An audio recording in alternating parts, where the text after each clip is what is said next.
Hello and welcome to the Reigate College Further Maths video looking at the intersection between two lines and between a line and a plane. So, intersection between two lines. If we've got two lines in three-dimensional space, they could be parallel, like these two pens are parallel. They could intersect at a point, like that, but they could also be skew. And if they are skew, then they won't intersect at all. So these two lines, if you can imagine them, it's a bit difficult to do it on the visualizer, they won't intersect at all. And there are those three different options. So the first thing you do is you check for parallel lines. It'd be very unusual to be given two parallel lines. You then equate the two lines and solve simultaneously, and then you must check to see whether you have found whether you've got a point of intersection or whether you've got skew lines. So let's see how that works. If these two lines intersect, then the x-coordinates will be equal, the y-coordinates will be equal, and the z-coordinates will be equal. So the x-coordinate here is 1 plus lambda, and that must be equal to the x-coordinate here, which is 2 plus 2 mu. The y-coordinate, minus 1 minus lambda, must be equal to 4 plus mu. And then we've got the z-coordinate, 3 plus lambda must be equal to 6 plus 3 mu. And what we do here, we've got equations 1, 2 and 3. Let's call these 1, 2 and 3. We need to eliminate lambda from equations 1 and 2, so we're going to add equations 1 and 2 together. So if I add equation 1 and equation 2 together here, then I'm going to get 0 on the left-hand side equals 6 plus 3 mu. So that gives me that mu is minus 2.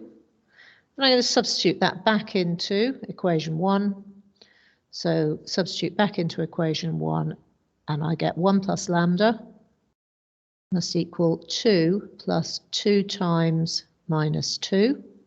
So this gives me lambda is equal to, let's see, minus 4 plus 2 is minus 2, minus 1 is minus 3. You are not quite done at this point. You must check that that works in equation 3, because we've solved 1 and 2 together. We must check this works in equation 3. So if I substitute into equation 3, so I'm going to put here check in 3. So the left-hand side of 3 is 3 plus minus 3, which is equal to 0. The right-hand side of equation 3 is 6 plus 3 mu, which is 6 plus 3 times minus 2, which is 0. So the left-hand side equals the right-hand side. So it satisfies all of them. Now we must actually find the point of intersection. So we're going to use when mu is equal to minus 2. We substitute it. Now make sure you substitute it back into the correct line. If you're using mu, it's this one. If you're using lambda, it's the other line. And when we substitute that back in, we should get the point minus 2, 2, 0. So we substitute mu. We put mu is minus 2 into this equation for the line here. So that gives me the intersection of those two lines. Let's do the second example. And in this second example, the lines are going to turn out to be skew. So we'll see how that works when the lines don't intersect. So what we've got here, equating the x, y, and z coordinates, we've got 1 plus lambda is 2 plus 4 mu. And that's going to be my equation 1. We've got 3 lambda is equal to 3 minus mu, and we've got 1 plus 4 lambda is equal to mu. Well, so this is equation 1, this is equation 2, and this is equation 3. So I'm going to solve 2 and 3 together because those are going to be the easiest to get rid of the mu's in this case. So I'm going to add equation 2 and equation 3. What happens then is I get 1 plus 7 lambda is equal to 3. So 7 lambda is 2. Lambda is 2 over 7. When I substitute this value back into either equation 2 or equation 3, I get that mu is equal to 15 over 7. And you do sometimes get numbers like this. It doesn't always work out to be nice numbers. So we've solved 2 and 3 together. We need to check equation 1 that these values work. So check in equation 1, and we get the left-hand side is 1 plus lambda. So 1 plus 2 sevenths is 9 sevenths. The right-hand side is going to be 2 plus 4 mu, which is 2 plus 60 over 7, which is 74 over 7. These two things are not equal, so the left-hand side does not equal the right-hand side, and that tells you there is no intersection and the lines are skew.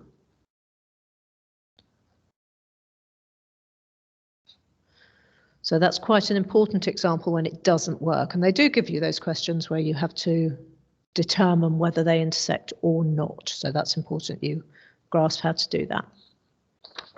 Right, the intersection between a line and a plane in a lot of ways is easier.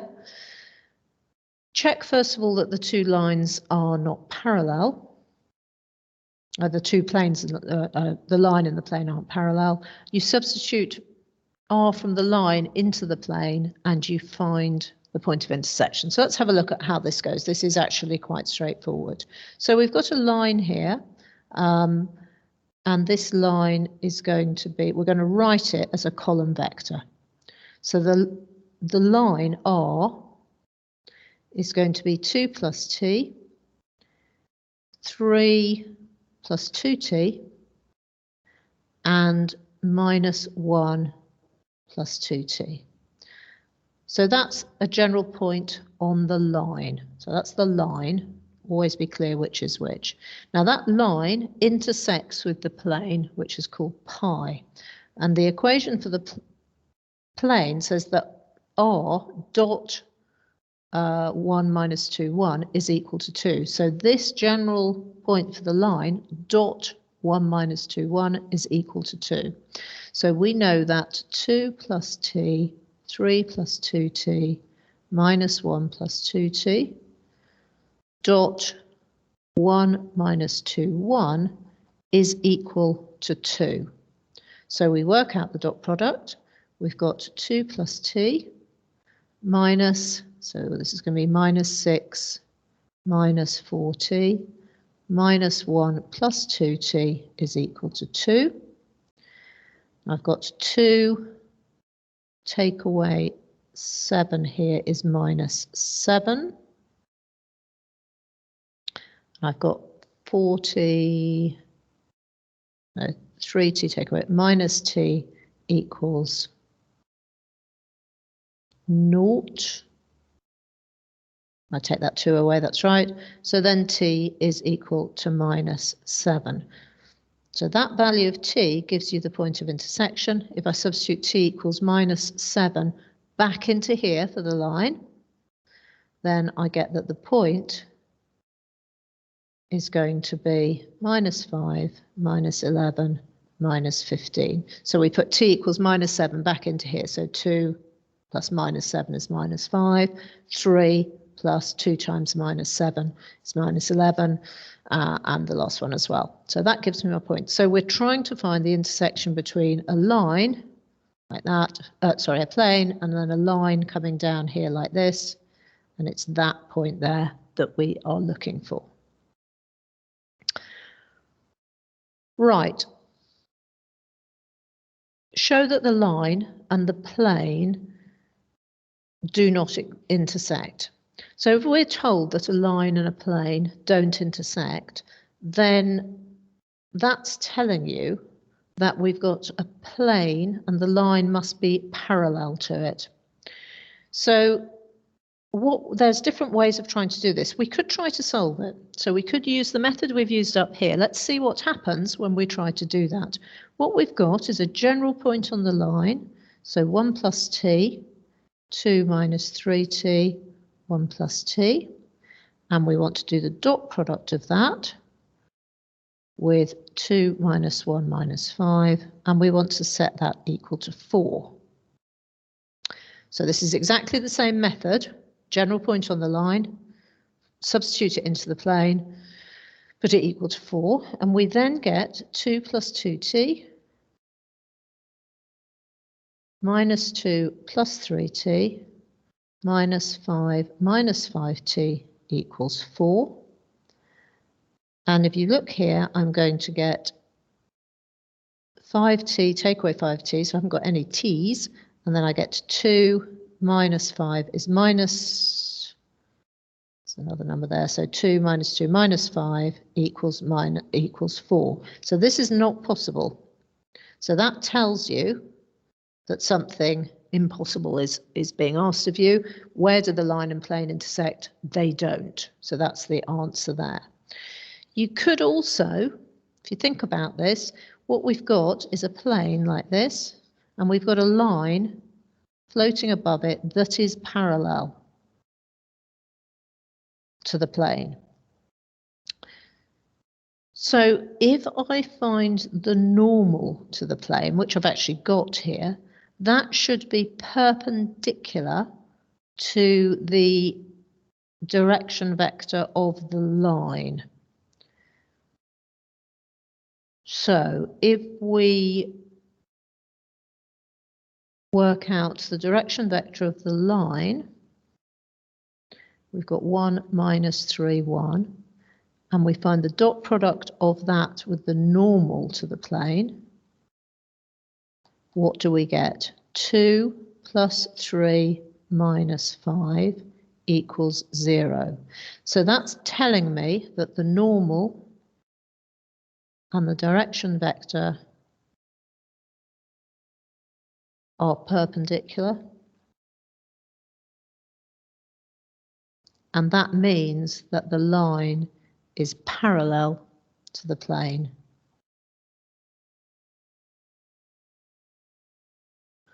So that is another way of showing the same thing. So you've got 2 possible options there. The last example here, I think, is written out for us. So we're asked to find the intersection of that line and that plane there. So here we've got to find a general point on the line. So R is going to be, so we can read this straight off here, 2 minus lambda minus 3 plus 2 lambda, 4 minus 3 lambda. And we've got to substitute it into the equation of the plane. So I would really be thinking here, in terms of the dot product form, I would probably think of this as R dot, that equals 6. But you could think of that as the X, that's the Y, and that's the Z, substitute them in. So that if we do the dot product here, we end up with lambda being equal to 1, and we can substitute it back into here. And that gives you the point of intersection of the line and the plane. Notice they could also have given you this in the Cartesian form. So they could have said that X, remember it's the point on the top and the direction vector on the bottom. So X minus 2 over minus 1 equals Y plus 3 over 2 equals Z minus 4 over minus 3. They could have phrased it, where does this line intersect this plane? In which case, and they might, try to make it a little bit more difficult by rearranging that to be 2 minus X equals Y plus 3 over 2 equals 4 minus Z over 3. So just look out for different forms of the line intersecting the plane.